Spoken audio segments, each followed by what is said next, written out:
ಇನ್ನು ಕೋಲಾರದಲ್ಲಿ 5 ಲಕ್ಷಕ್ಕೆ ಮಗುವನ್ನ ಪೋಷಕರು ಮಾರಾಟ ಮಾಡಿರುವಂತ ಘಟನೆಯಾಗಿದೆ. ಮಗು ಹುಟ್ಟಿದ 6 ದಿನಕ್ಕೆ ಮಧ್ಯವರ್ತಿಗೆ ಮಗುವನ್ನ ದಂಪತಿ ನೀಡಿರೋದು ಕೋಲಾರ ಜಿಲ್ಲೆಯ ಶ್ರೀನಿವಾಸಪುರ ಪಟ್ಟಣದಲ್ಲಿ ನಡೆದಿರುವಂತ ಘಟನೆ ಇದು.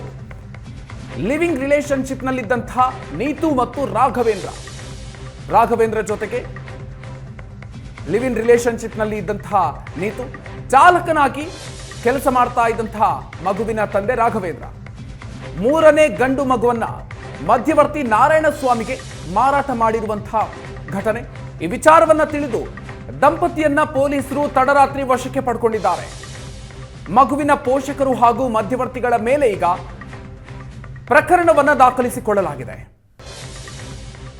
ಮಗು ಹುಟ್ಟಿದ 6ನೇ ದಿನಕ್ಕೆ ಮಧ್ಯವರ್ತಿಗೆ ನೀಡಿರೋದು 5 ಲಕ್ಷಕ್ಕೆ ಮಗುವನ್ನ ಮಾರಾಟ ಮಾಡಿರುವಂತಹ ಘಟನೆ. ಹೀಗಾಗಿ ಮಗುವಿನ ಪೋಷಕರನ್ನ ಈಗ ಪೊಲೀಸರು ವಶಕ್ಕೆ ಪಡ್ಕೊಂಡಿದ್ದಾರೆ. ಶ್ರೀನಿವಾಸಪುರ ಪೊಲೀಸ್ ಸ್ಟೇಷನ್ ಅಲ್ಲಿ ಒಂದು ಮಗು ಮಾರಾಟ ಕೇಸ್ ದಾಖಲಾಗಿದೆ. ಇದರಲ್ಲಿ ಆರೋಪಿ ಪೇರೆಂಟ್ಸ್ ಅವರು ಬಾಯರ್ ಪೇರೆಂಟ್ಸ್ಗೆ 5 ಲಕ್ಷಗೆ ಡೀಲ್ ಮಾಡಿದ್ರು. ಸೊ ಆ ಡೀಲ್ ಪ್ರಕಾರ ಅವರು 6 ದಿವಸ ಮಗುಗೆ ನೆನ್ನೆ ಮಾರಿದ್ರು. ನಮ್ಮ ಪೊಲೀಸ್ ಎಲ್ಲರಿಗೂ ಹಿಡಿದಿದ್ದಾರೆ.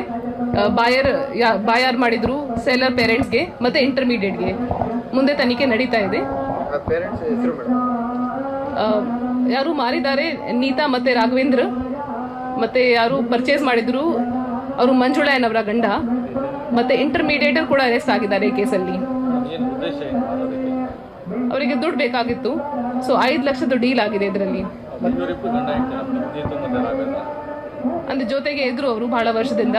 ಮುಂಚೆ ಕೂಡ ಒಂದು ಮಗಳು ಇದ್ದಾರೆ 4 ವರ್ಷ. ಹೌದು ಹೌದು. ನಮ್ಗೆ ಮಗು ಸಿಕ್ಕಿದೆ ಬಾಯರ್ ಕಡೆಯಿಂದ. ಮಗು ಈಗ ತಾಯಿ ಹತ್ರ ಇದ್ದಾರೆ. ಬಿಕಾಸ್ ಅವರು ಅದು ಓನ್ಲಿ 6 ದಿವಸ ಮಗು. 5 ಜನ ಮೇಲೆ ಪ್ರಕರಣ ದಾಖಲಾಗಿದೆ. 2 ಪೇರೆಂಟ್ಸ್, ಬಾಯರ್ ಅಂಡ್ ಸೆಲ್ಲರ್ಸ್ ಮತ್ತೆ ಇಂಟರ್ಮೀಡಿಯೇಟರ್. ಹೆಚ್ಚಿನ ಡೀಟೇಲ್ಸ್ ಕೊಡ್ತಾರೆ ನಮ್ಮ ಪ್ರತಿನಿಧಿ ದೀಪಕ್. ಇದೀಗ ನಮ್ಮ ಜೊತೆಗೆ ದೂರವಾಣಿ ಸಂಪರ್ಕದಲ್ಲಿದ್ದಾರೆ. ದೀಪಕ್, ಅಂದ್ರೆ ಈ ಮಗುವನ್ನ ಹಣದ ವಿಚಾರಕ್ಕಾಗಿ ಇಲ್ಲಿ ಮಾರಾಟವನ್ನ ಮಾಡಿರೋದ, ಏನೆಲ್ಲ ಡೀಟೇಲ್ಸ್ ಸಿಗ್ತಾ ಇದೆ ದೀಪಕ್? ಖಂಡಿತವಾಗಿ ಮಧುಕರ್, ಏನಂದ್ರೆ ನೀತು ಹಾಗೂ ರಾಘವೇಂದ್ರ ಅನ್ನುವಂತಹ ದಂಪತಿ ಇರ್ತಾರೆ. ಅಂದ್ರೆ ನೀತಿಗೆ ಈಗ ಆಲ್ರೆಡಿ ಮದುವೆ ಆಗಿರುತ್ತೆ. ಮದುವೆಯಾಗಿ 2 ಮಕ್ಕಳು ಸಹ ಇರ್ತಾರೆ. ಆದ್ರೆ ಆಕೆ ಗಂಡನನ್ನ ಬಿಟ್ಟು ರಾಘವೇಂದ್ರ ಏನಿರ್ತಾನೆ ಡ್ರೈವರ್, ಆತ ಡ್ರೈವರ್ ಕೆಲಸ ಮಾಡ್ತಾ ಇರ್ತಾನೆ. ಅವನ ಜೊತೆಗೆ ಪ್ರತ್ಯೇಕವಾಗಿ ಲಿವಿಂಗ್ ಟುಗೆದರ್ ರಿಲೇಶನ್ಶಿಪ್ ಅಲ್ಲಿ ಇರ್ತಾಳೆ.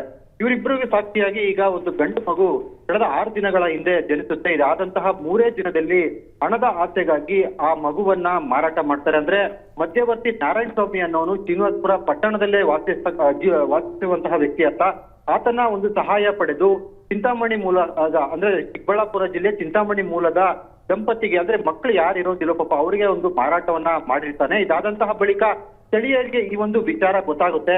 ವಿಚಾರ ಗೊತ್ತಾದಂತಹ ಬಳಿಕ ಪೊಲೀಸರಿಗೆ ಮಾಹಿತಿಯನ್ನ ಕೊಡ್ತಾರೆ. ಇದಾದಂತಹ ಬಳಿಕ ಪೊಲೀಸರು ತನಿಖೆಯನ್ನ ಮಾಡ್ತಾರೆ. ಶ್ರೀನಿವಾಸಪುರ ಠಾಣೆಯಲ್ಲಿ ಪ್ರಕರಣ ದಾಖಲು ಮಾಡಿಕೊಂಡು ಬಳಿಕ ಏನು ದಂಪತಿ ನಾವು ಹಣದ ಆಸೆಗಾಗಿ 2 ಲಕ್ಷ ರೂಪಾಯಿಗೆ ಮಾರಾಟ ಮಾಡಿದ್ದೀವಿ ಅಂತ ಹೇಳ್ತಾರೆ. ಆದ್ರೆ 2 ಲಕ್ಷ ರೂಪಾಯಿ ಕೇವಲ ಅವನು ಮಧ್ಯವರ್ತಿ ಏನ್ ನಾರಾಯಣಸ್ವಾಮಿ ಇರ್ತಾನೆ, ಆತ 2 ಲಕ್ಷ ರೂಪಾಯಿಗೆ ದಂಪತಿಗೆ ಕೊಟ್ಟು ಆತ ಚಿಂತಾಮಣಿ ಮೂಲದ ದಂಪತಿಗೆ ಮಾರಾಟ ಮಾಡಿರ್ತಾನಲ್ಲ, ಅವ್ರ ಬಳಿ 5 ಲಕ್ಷಕ್ಕೆ ಡಿಮ್ಯಾಂಡ್ ಮಾಡಿರ್ತಾನೆ. 5 ಲಕ್ಷ ಕೂಡ ಆತ ಪಡೆದಿರ್ತಾರೆ. ಇದಾದಂತಹ ಬಳಿಕ ಹಣದ ವಿಚಾರವಾಗಿ ಒಂದು ವೈಮನಸ್ಸು ಸಹ ಉಂಟಾಗುತ್ತೆ. ಮತ್ತೆ ಸ್ಥಳೀಯರು ಸಹ ಈ ಬಗ್ಗೆ ಪೊಲೀಸರಿಗೆ ದೂರು ಕೊಡ್ತಾರೆ. ಸದ್ಯ ಈಗ ಮಗುವನ್ನ ತಡರಾತ್ರಿ ಆ ಒಂದು ಏನು ಮಾರಾಟ ಆಗಿತ್ತು ಆ ಮಗುವನ್ನ ರಕ್ಷಣೆ ಮಾಡಿ ಸದ್ಯ ಈಗ ಪೋಷಕರ ಬಳಿ ಈಗ ಆ ಒಂದು ಮಗುವನ್ನ ಪೊಲೀಸರು ಹಸ್ತಾಂತರ ಮಾಡಿದ್ದಾರೆ. ಆದ್ರೆ ಒಂದು 5 ಜನ ಏನಿದ್ದಾರೆ ಅಂದ್ರೆ ಖರೀದಿ ಮಾಡಿರೋರು, ಮಾರಾಟ ಮಾಡಿರೋರು ಮತ್ತೆ ಮಧ್ಯವರ್ತಿ 5 ಜನರ ವಿರುದ್ಧವೂ ಸಹ ಈಗ ಪ್ರಕರಣವನ್ನ ದಾಖಲು ಮಾಡಿಕೊಂಡು ತನಿಖೆ ಮಾಡ್ತಾ ಇರ್ತಕ್ಕಂಥದ್ದು Madhukar. Okay, thank you Deepak ಡೀಟೇಲ್ಸ್ಗೆ.